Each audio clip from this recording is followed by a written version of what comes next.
इस एपिसोड की शुरुआत में हमारा एमसी सिस्टम रिवॉर्ड चेक कर रहा होता है।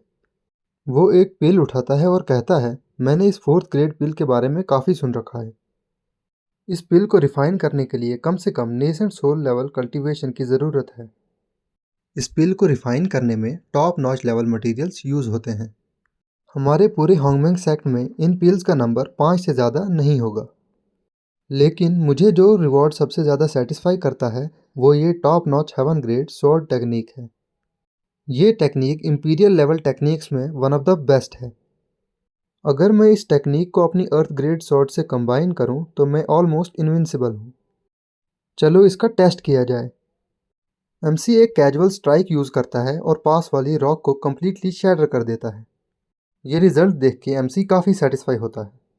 वो सोचता है अगर मैं और भी पावरफुल स्वॉर्ड्स कलेक्ट करूं तो मैं across higher levels of cultivation भी फाइट कर पाऊंगा।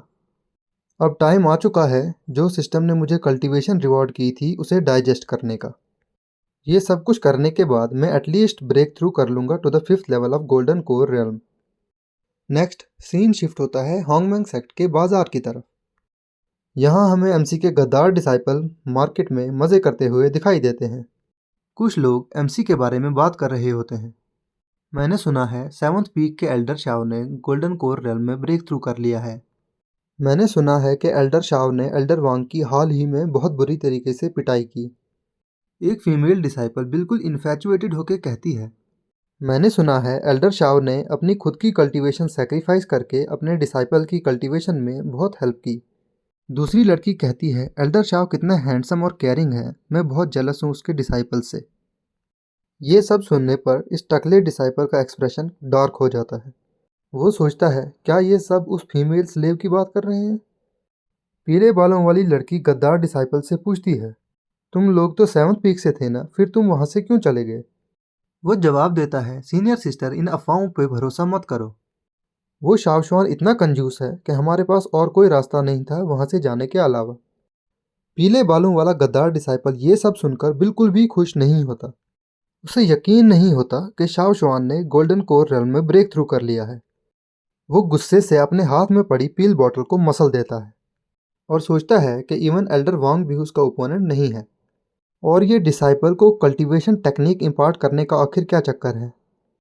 मुझे खुद जाके ये सब कुछ चेक करना होगा। ये कहने के बाद वो अपनी फ्लाइंग सॉर्ड पे बैठ के सेवंथ पीक की तरफ चले जाता है। सेवंथ पीक पे कोई डिसाइपल एल्डर शाव को ग्रीट कर रहा होता है। वो गद्दार कुछ दूरी पे झाड़ियों में छुप के बातें सुन रहा होता है। सेक्ट लीडर का डिसाइपल सल्यूट करता है और एल्डर शाव से कहता है, मुझे सेक्ट लीडर ने एक मैसेज डिलीवर करने भेजा है। सेक्ट लीडर ने मुझे यहाँ पे आपको ये याद दिलाने भेजा है कि 100 दिनों के बाद एक ग्रेट सेक्ट कंपटीशन है। वो नर्वसली कहता है कि मैं अगर ब्लंटली स्पीक करूँ तो आपके स्टूडेंट की क्वालिफिकेशंस के अकॉर्डिंग अगर वो ग्रैंड सेक्ट कंपटीशन में पार्टिसिपेट करती है तो उसकी बहुत बुरे तरीके से पिटाई होगी। ये सुनने पर एमसी की डिसाइपल बहुत गुस्सा होती है। शावशुआन कहता है, मुझे लगता है कि इस डिसाइपल की आंखें अच्छे से काम नहीं कर रही। मास्टर ई का डिसाइपल ये सुनने पर इंसल्टेड फील करता है। एमसी कहता है कि 3 दिन पहले मेरी डिसाइपल बस एक आम इंसान थी बिना किसी कल्टीवेशन के, और अब वो कई गुना स्ट्रांग है। मैं तुमसे ये पूछता हूँ कि क्या तुम्हारी कल्टीवेशन स्पीड भी इतनी फास्ट है। मास्टर यी का डिसाइपल हैरानी से पूछता है कि सिर्फ 3 दिनों में पोस्ट नेटल रैम की पीक पे पहुंचना, कहीं आप मुझसे मजाक तो नहीं कर रहे। एमसी अपने ग्लासेस डाल देता है और शो ऑफ करते हुए कहता है, तुम्हें यकीन नहीं हो रहा। चलो डिसाइपल, इसे शो करो कि ये बात सच है या नहीं। फीमेल डिसाइपल ये सुनकर अपनी स्पिरिचुअल एनर्जी रिलीज करती है। सेक्ट मास्टर यी का डिसाइपल ये सब देखकर अपनी आंखों पे भरोसा नहीं कर पाता और सोचता है कि आखिर ऐसा कैसे हो सकता है। एमसी कहता है कि भतीजे, कुछ भी ऐसा नहीं जो मुमकिन ना हो। एमसी की डिसाइपल एक फनी फेस बना के उसे चिढ़ाती है। गद्दार डिसाइपल अपने नेल बाइट करते हुए सोचता है, ये यूजलेस सर्वेंट सच में पोस्ट नेटल रैम की पीक पे पहुंच चुकी है। उसके टैलेंट के अकॉर्डिंग अगर वो पूरी लाइफ टाइम भी कल्टीवेट करे तो शायद इस लेवल तक ना पहुंच पाए। लगता है इसकी करंट अचीवमेंट सच में शाओ शुआन की बदौलत ही है। मैंने कभी नहीं सोचा था कि ये ओल्ड डॉग शाओ शुआन इतना सेंटिमेंटल होगा। स्किल्स और कल्टीवेशन इनिशिएट करने और ट्रांसफ़र करने पर खुद की कल्टीवेशन का बहुत नुकसान होता है। मुझे भी इस मौके का फ़ायदा ज़रूर उठाना चाहिए। इसके बाद वो थर्ड पीक के एल्डर के पास जाता है और उसे अपना प्लान बताता है। थर्ड पीक का एल्डर यूमेंग कहता है, तो तुम्हारे कहने का मतलब ये है कि हमें शाओ शुआन की करंट वीकनेस का फ़ायदा उठाकर कुछ प्रॉफिट कमाना चाहिए। इसके बाद ये ट्रेटर एल्डर मैंग की चापलूसी करना शुरू करता है। वो कहता है कि सेक्ट के ज़्यादा रिसोर्सेज आप ही डिजर्व करते हो, वो शाओ शुआन तो बस वैल्यूएबल रिसोर्सेज वेस्ट कर रहा है। ये सुनने पर एल्डर मैंग इस प्लान में शामिल होने के लिए तैयार हो जाता है। एक विलन की तरह स्माइल करते हुए एल्डर मैंग कहता है, अगर ये मसला सक्सेसफुल रहा तो मैं तुम्हें अपना डायरेक्ट डिसाइपल बना लूँगा। सीन शिफ्ट होता है शाओ शुआन के ट्रेनिंग रूम में। वो कहता है, आज मैं तुम्हारी हेल्प करूँगा इन्नेट रियल्म रीच करने में, और साथ ही साथ तुम्हारे मेरिडियंस भी क्लेंस कर दूंगा। ये प्रोसेस थोड़ा पेनफुल रहेगी, लेकिन फ्यूचर में तुम्हें कल्टीवेशन में कोई दिक्कत नहीं आएगी। डिसाइपल कहती है कि मैं तैयार हूँ। वो इरिटेट होकर ये सोचती है कि उस यीचन को मैं ज़रूर मज़ा चखाऊंगी फ्यूचर में। शाओशुआन सोचता है कि ऑल्दो सेक्ट लीडर का डिसाइपल काफ़ी स्पॉइल्ड है, लेकिन इसकी वजह से मेरी डिसाइपल जीनू काफ़ी मोटिवेट लग रही है। लास्ट टाइम मैंने कुछ ट्रेजर्स एक्सचेंज किए थे in fourth grade marrow cleansing pills के बदले में। ये पिल्स काफ़ी परफेक्ट हैं जीनू के ब्रेक थ्रू में हेल्प करने के लिए। तो चलो फिर इस प्रोसेस को शुरू किया जाए। एमसी अपनी पावर्स यूज़ करता है और जीनू की हेल्प करता है fourth grade marrow cleansing pills refine करने में। जीनू दर्द से काँप रही होती है और सोचती है, इस बार की प्रोसेस पहली 2 बार से कई गुना ज़्यादा पेनफुल है, लेकिन ये सब बर्दाश्त करने के बाद मेरा शरीर पहले के मुकाबले काफ़ी बेहतर फील हो रहा है। सिस्टम नोटिफिकेशन शो होती है। एमसी गेन करता है 400 डेज वर्थ ऑफ कल्टीवेशन और एक lower rank earth grade sword technique. ये देखकर एमसी काफ़ी सेटिस्फाइड फील करता है। अगले ही second MC golden core stage 6 level achieve करता है। जीनू अपनी आंखें खोलती है और अपनी बॉडी को एग्जामिन करते हुए कहती है, मैंने सेलेस्टियल रियल्म अचीव कर लिया, क्या अब मैं यीचन का मुकाबला कर पाऊंगी? सिस्टम पैनल अपीयर होता है और जीनू का एप्टीट्यूड अभी 85 पॉइंट्स तक इम्प्रूव हो गया है, लेकिन अभी भी इन्नेट शॉर्ट बॉडी एक्टिवेट करने की कंडीशंस फुलफिल नहीं हुई हैं। एमसी कहता है कि तुम्हें बोल्डली बिहेव करना चाहिए। जब तुम यीचन को हरा लोगी तो मैं तुम्हें दूसरे जीनियसेस को चैलेंज करने के लिए ले जाऊंगा।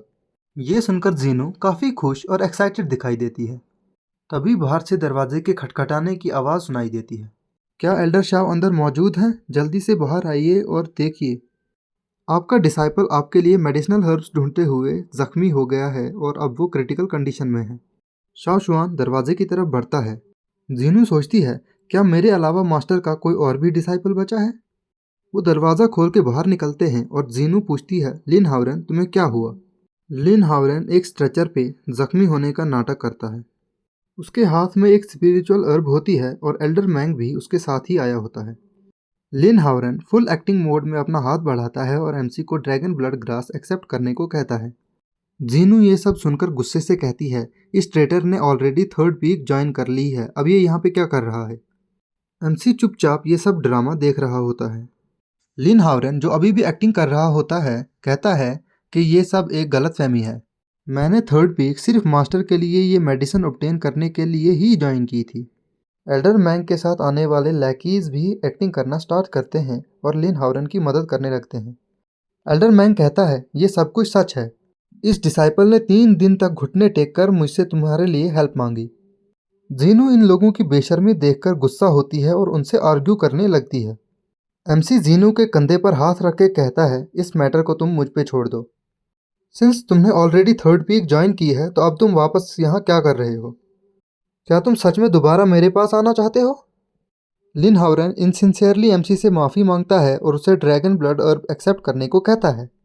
एल्डर मैंग के लैकीज आग में घी डालने का काम करते हैं और कहते हैं कि लगता है एल्डर शुआन की हेल्थ काफ़ी अच्छी है और उसे इस ड्रैगन अर्ब की कोई ज़रूरत नहीं।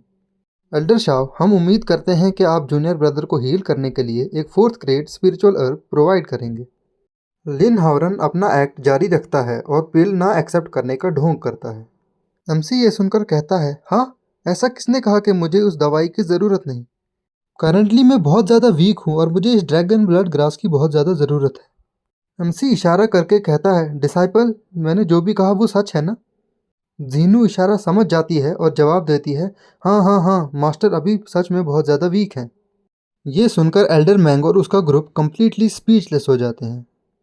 लिन हावरन सोचता है, ये ओल्ड मैन आखिर कब से इतना शेमलेस बन चुका है। खैर छोड़ो, इस हर्ब की कीमत एक फोर्थ ग्रेड पिल के मुकाबले बिल्कुल कुछ नहीं है। वो फिर से अपना नाटक चालू करता है और एमसी को हर्ब देने के लिए राजी हो जाता है। ये सुनने पर एमसी बिजली की रफ्तार से उसके हाथ से ड्रैगन ब्लड हर्ब छीन लेता है और जीनू से कहता है आज हम इस हर्ब से चिकन स्टू बनाएंगे।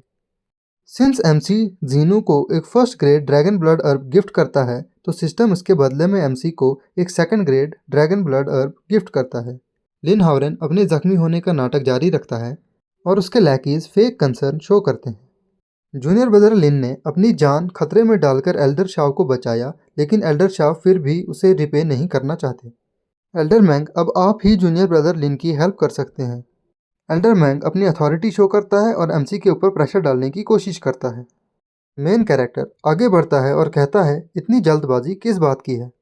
वो फेक स्माइल डालता है और लिन हावरन का हाथ पकड़ के कहता है सिंस तुम एक वक्त पे मेरे डिसाइपल हुआ करते थे तो मैं तुम्हें ऐसे ही मरने कैसे दे सकता हूँ। लेकिन तुम्हारी बॉडी देखकर ऐसा नहीं लगता कि तुम एक फोर्थ ग्रेड पिल हैंडल कर पाओगे। मैं ऐसा करता हूँ कि पहले मैं तुम्हारी कल्टीवेशन में हेल्प करता हूँ और तुम्हारे मेरिडियंस क्लियर करता हूँ। एल्डर मैंग शाओशुआन की झूठी तारीफ करता है और मन ही मन सोचता है अगर ये अपनी कल्टीवेशन ट्रांसफ़र करने का सजेशन खुद दे रहा है तो इसका मतलब इसके पास कोई ऐसी टेक्निक होगी जिससे इसकी खुद की कल्टीवेशन पे ज़्यादा फर्क नहीं पड़ता होगा। मुझे इस टेक्निक को ध्यान से ऑब्जर्व करना चाहिए। एमसी लिनहावरेन से कहता है तुमने मेरे लिए अपनी जान जोखिम में डाली और बदले में इतना कम मांगा। एमसी ये कहता तो है लेकिन वो चुपचाप लिनहावरेन पे साइलेंसिंग टेक्निक यूज़ करता है जिससे लिनहावरेन कोई भी आवाज़ नहीं निकाल पाएगा। लिनहावरेन ये सेंस करता है कि कुछ तो गड़बड़ है, लेकिन साइलेंसिंग टेक्निक की वजह से वो कोई आवाज़ नहीं निकाल पाता। एमसी लिनहावरेन की बॉडी के अंदर अपनी स्पिरिचुअल एनर्जी रिलीज करता है। लिनहावरेन की हालत खराब होती है और वो दर्द के मारे चीखने चिल्लाने लगता है। लैकीज एल्डर मैंग से पूछते हैं कि ये प्रोसेस इतना दर्दनाक क्यों लग रहा है। एल्डर मैंग कहता है शाओशुआन अपनी कल्टीवेशन ट्रांसफ़र कर रहा है, इस प्रोसेस का पेनफुल होना नेचुरल बात है। लिनहावरेन जो कि साइलेंसिंग टेक्निक के इन्फ्लुएंस में है सोचता है ये मुझ पे अपनी कल्टीवेशन और स्किल्स पास ऑन नहीं कर रहा बल्कि मेरी कल्टीवेशन डिवावर करके मेरे मेरिडियन डिस्ट्रॉय कर रहा है। लिन हावरेन बहुत ही बुरी हालत में रोने लगता है और सोचता है लगता है आज मेरा आखिरी दिन है। वो कोई आवाज़ नहीं निकाल पाता और मन ही मन एल्डर मैंग से हेल्प मांगता है। एल्डर मैंग जो कि असल हकीकत से नावाकिफ़ है खुशी खुशी लिन हावरेन को थम्स अप देता है।